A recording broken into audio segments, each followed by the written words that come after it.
Explain the terms അല്ലേ, കുറച്ച് ടേംസുകൾ വന്നിട്ടുണ്ട്, അത് എക്സ്പ്ലെയിൻ ചെയ്യാനാണ് പറഞ്ഞിട്ടുള്ളത്. എന്തൊക്കെയാണ് ടേംസുകൾ? ഒന്ന് ബാലുസ്റ്റർ ഉണ്ട്, അതുപോലെ balustrade, newel post, nosing and going. ഈ 5 കാര്യങ്ങളാണ് നമുക്ക് എക്സ്പ്ലെയിൻ ചെയ്യേണ്ടതായിട്ടുള്ളത്. അപ്പോൾ ഇതല്ലാതെ തന്നെ ഒരു സ്റ്റെയറുമായി ബന്ധപ്പെട്ട് വരുന്ന ക്വസ്റ്റ്യൻ ആണ് അല്ലെ, അല്ലെങ്കിൽ ടേംസുകളാണ്. ഒരു സ്റ്റെയറിൽ വരുന്ന ടേംസുകളാണ് ഇതല്ലാതെ. സോ ഫസ്റ്റ് എന്താണ് baluster? It is an individual vertical member made of timber.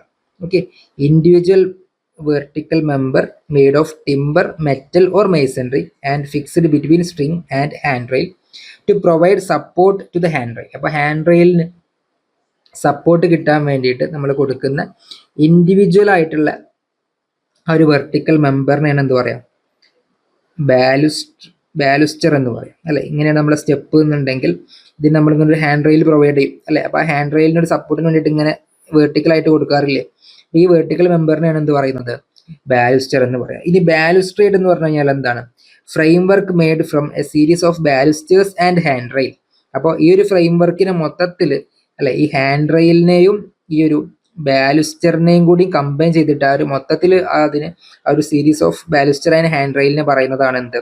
ബാലുസ്ട്രേഡ് എന്ന് പറയാം. ഓക്കെ, അപ്പോൾ അതിന് ബാരിസ്റ്റർ എന്നും പേര് വിളിക്കാറുണ്ട്. അപ്പോൾ രണ്ടും കൃത്യമായിട്ട് തന്നെ വേർതിരിച്ച് മനസ്സിലാക്കി വെക്കുക. ബാലുസ്റ്റർ എന്ന് പറഞ്ഞു കഴിഞ്ഞാൽ ഓരോ ഇൻഡിവിജ്വൽ മെമ്പേഴ്സിനെയാണ് ബാലുസ്റ്റർ എന്ന് പറയാം. അപ്പോൾ അതിൽ ആ individual vertical member plus hand റെയിലിനെ കമ്പൈൻ ചെയ്തിട്ട് പറയുന്നതാണ് ബാലുസ്ട്രേഡ്. ഓക്കെ അല്ലേ? സോ ഇനി അടുത്ത എന്താണ്? ന്യൂവൽ പോസ്റ്റ് ആണ്. അപ്പോൾ ന്യൂവൽ പോസ്റ്റ് എന്ന് പറഞ്ഞു കഴിഞ്ഞാൽ എന്താണ്? ഇപ്പോൾ ഒരു സ്റ്റെപ്പ് ഇങ്ങനെയാണ് വരുന്നുണ്ടെങ്കിൽ ഇതിൻ്റെ സ്റ്റാർട്ടിങ് ഉണ്ടാവും അല്ലേ. ആ സ്റ്റാർട്ടിങ്ങിൽ നമ്മളൊരു പോസ്റ്റ് പോലെ കൊടുക്കാറുണ്ട്. കുറച്ച് ബാക്കിയുള്ള ബാലുസ്റ്ററിനെ അപേക്ഷിച്ച് കുറച്ച് എന്തുണ്ടാവും? തിക്നെസ് കൂടുതലുണ്ടാവും. അതിനെയാണ് എന്ത് പറയാം? ന്യൂവൽ പോസ്റ്റ് എന്ന് പറയാം, ആ ഫസ്റ്റ് പോസ്റ്റിനെ. ഓക്കെ അല്ലേ? സോ നോക്ക്, newel post it is a vertical member or a steel post provide at the head, foot or at a point where the balustrade changes its direction. അപ്പോൾ ഒന്നെങ്കിൽ തുടക്കത്തിൽ അല്ലെങ്കിൽ ഏറ്റവും ലാസ്റ്റ്, ഇനി അതല്ലെങ്കിൽ ബാലുസ്റ്ററിൻ്റെ അല്ലെങ്കിൽ ഹാൻഡ് റെയിലിൻ്റെ ഡയറക്ഷൻ മാറുന്നുണ്ടെങ്കിൽ അവിടെയും കൊടുക്കും. Okay, it is also used for supporting the hand rail. ഒരു ഹാൻഡ് റെയിലിന് സപ്പോർട്ട് കൊടുക്കാൻ വേണ്ടിയിട്ട് തന്നെയാണ് അതും നമ്മൾ പ്രൊവൈഡ് ചെയ്യുന്നത്. ഓക്കെ, ഇനി അടുത്തത് എന്താണ്? നോസിങ് ആണ്. അതിലെന്താ പറഞ്ഞിട്ടുള്ളത് നോക്ക്. It is the projecting part of the thread beyond the face of the riser. Okay, nosing is usually rounded to give good aesthetic effect to the threads and make staircase convenient and easy to use. അപ്പം എന്തായാലും പറഞ്ഞിട്ടുള്ളത്, അപ്പോൾ ഇത്തരത്തിലാണ് നമ്മളെ step എന്നുണ്ടെങ്കിൽ അല്ലേ, അത് നമ്മളൊന്ന് സൂം ചെയ്ത് നോക്കി കഴിഞ്ഞാൽ എന്തെങ്ങനെ കിട്ടും? ഈ സ്റ്റെപ്പിൻ്റെ കുറച്ച് ഭാഗം കൊണ്ട് പുറത്തേക്ക് തള്ളി നിൽക്കുന്നുണ്ടാവും അല്ലേ. ഈ റൈസറിന് ശേഷം കുറച്ച് ഭാഗം എന്ത് ചെയ്യും? ഇങ്ങനെ പുറത്തേക്ക് തള്ളി നിൽക്കും.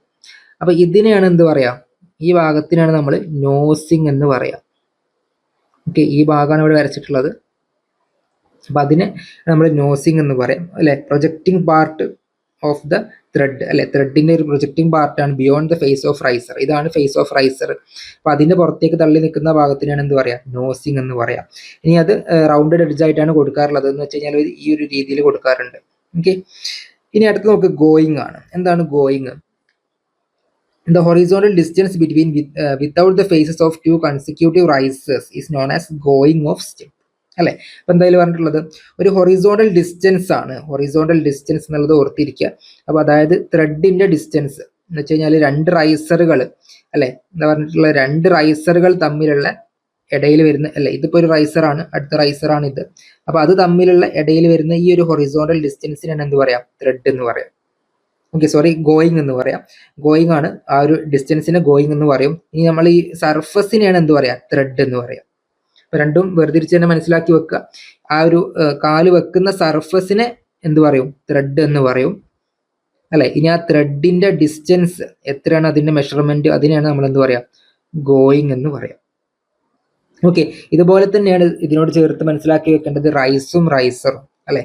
അതെന്താണ് റൈസും റൈസറും?